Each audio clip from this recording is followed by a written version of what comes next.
Hi guys, welcome back to another video. Today we're going to be talking about all the books I read in the month of July. Here's the thing though, I got into a little bit of a reading slump. I do not know the cause of it, it was kind of random, but I did get in a reading slump and I just wasn't motivated to read.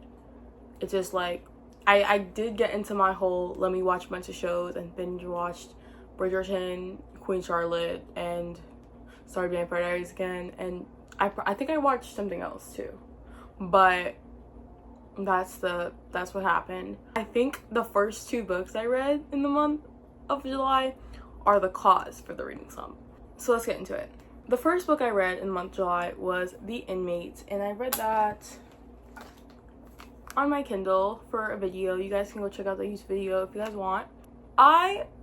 Last year I read my first Freeman McFadden book, and it was Never Lie, and I absolutely love that book so much. Kept me up all night. I was so hooked, and the whole purpose for me filming that video was to try to find another book that gave me that same feeling of adrenaline, of wanting to know what happened, and just love for a book by her like that. So The Inmate is about this girl, Brooke. She used to live in this town when she was a kid where she grew up, but something horrific happened to her and all of her friends one night when she had a sleepover at her boyfriend's house. So she moved away, and her parents had recently died, and she decided she was going to move back home and live in her parents' house with her son. And she starts working at a maximum security prison as a nurse practitioner, but plot twist, she put somebody in jail and was trying to avoid them because they were at the maximum security prison. Very, very interesting twist, and I do recommend it. I do recommend this one, so go read it if you want. But I liked it. It was missing the creepy element that was in Never Lie, because Never Lie had like the house is weird, the house is creepy, there's noises that happen here and then, like there was elements, and The Inmate was just mysterious. I was very interested to find out what was going to happen. I liked the plot. It was a good book. Like, I did like it. I rated it 3.5 stars. It was just missing the element of like really like horror that I wanted. But the story was great. The epilogue was insane, but I did really enjoy that. Then I read The Housemaid by Freida McFadden. This girl, Millie, so she needs a place to live and she needs a job. So she becomes a live-in, so like basically a housemaid, and does all the work for this family. But the mother of the family is very switcheroo with her emotions. She'll be nice to her at some times, but then she'll tell her the complete opposite, and things are just very, very creepily going on in the house and not really adding up. But there are reasons why Millie needs to keep this job, and there's a lot going on with this one. But it is interesting, but also at points it just made me very, very angry. So I don't know, it's kind of like I don't know. First 30% of this book I really enjoyed, and I liked where I thought it was going to go, and then halfway through the book it kind of went in a way I didn't expect it to, and personally don't think was in a good way. It just started getting weird, and I wasn't really a fan. I don't know, like, it wasn't bad, it just didn't take the turn I was expecting it to, which obviously, but also didn't take a turn I wanted it to. I did like the concept, and I did like how they wrapped the story up. That one was interesting. I rated The Housemaid 3 stars. And then I started probably, I want to say the most anticipated series of the year. Not really, but like up there. I read Addicted to You by Krista and Becca Ritchie. Oh, also, I got really sick during the month, and I had this thing where I did not want to pick up a physical copy of a book.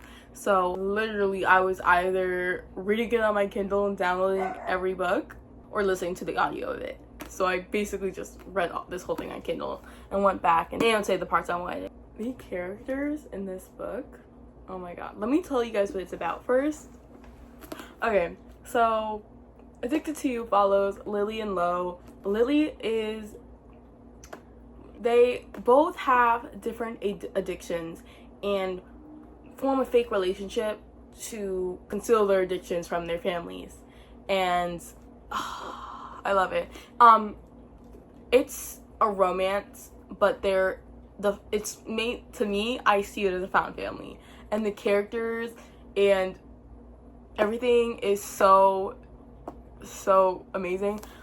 The thing about this one is, in the beginning, it was really, really good for me. I felt like 5-star potential. Like, I really thought this was gonna be a 5-star.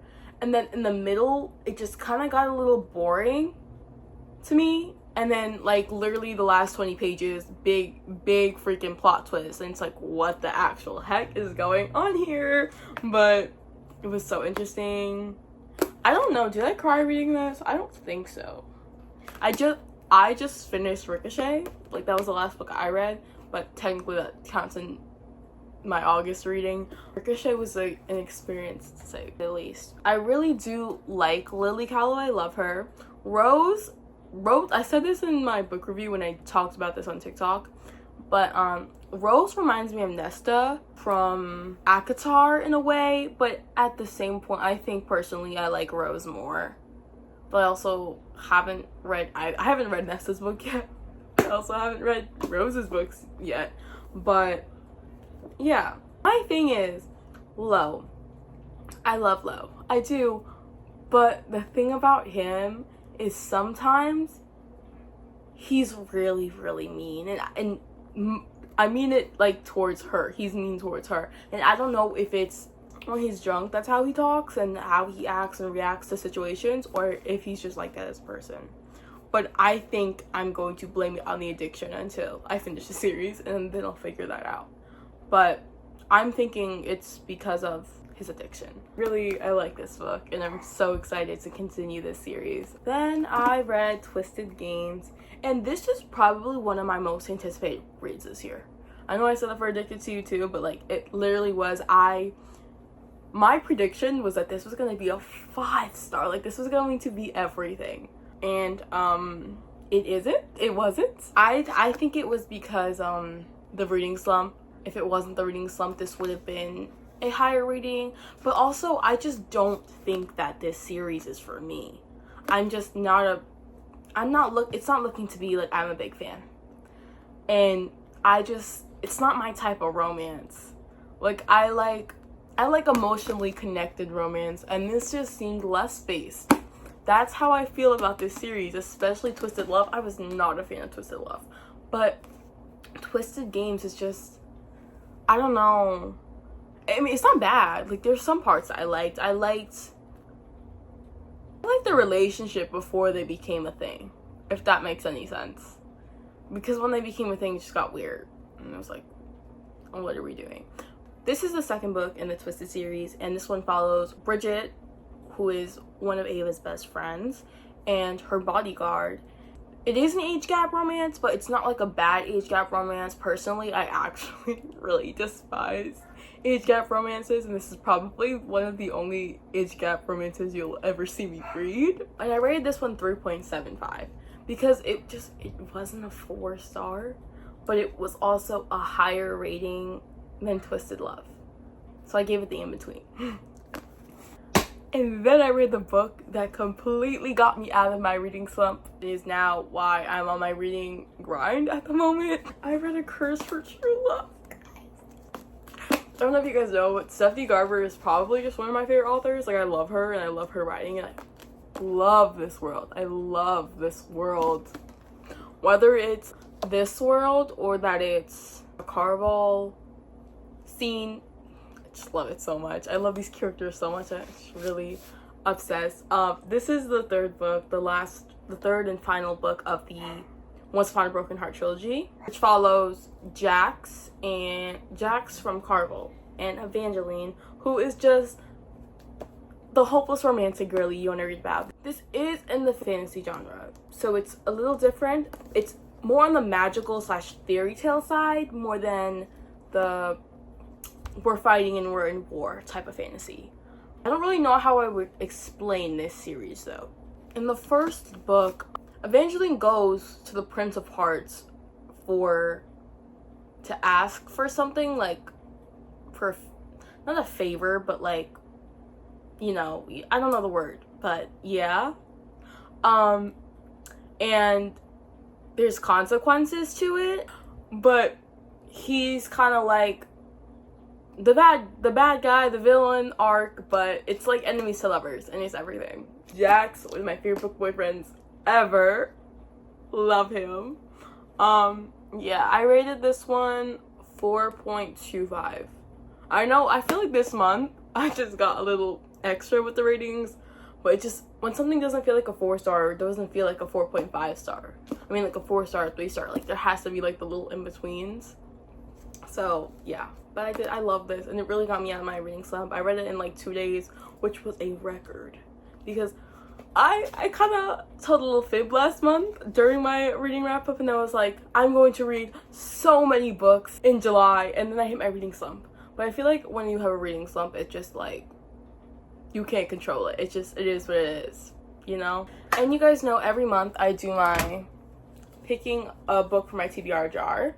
And last month I was supposed to read 1,000 Boy Kisses, and I started it. I read like the first page or something of the sort. To be honest, this isn't on my radar right now. Like, I'm not really feeling this, but I feel like once it gets in like the more fall time, I'm going to want to. So this is staying on my TBR cart, but will be read sometime this year. I would like to say it'll be read this year. I wanted to do a whole video talking about my August TBR, but I know if I put out the books I'm like gonna say I'm gonna read, I'm not gonna read them, and it's gonna feel like a chore.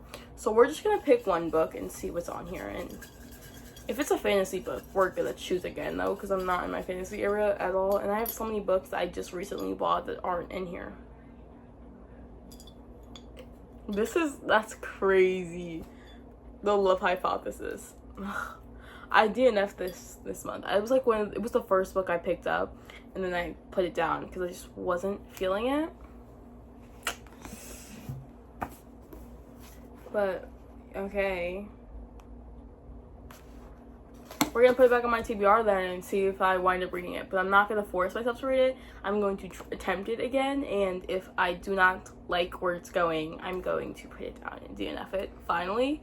But I've heard so many good things, so we'll see. Okay guys, those were all the books that I read in the month of July. I feel like I want to read, and I'm going to read more this month, but I also have a project I have to do for school. Don't we love that? So I feel like that's gonna get in the way of me and my reading, but we're gonna see.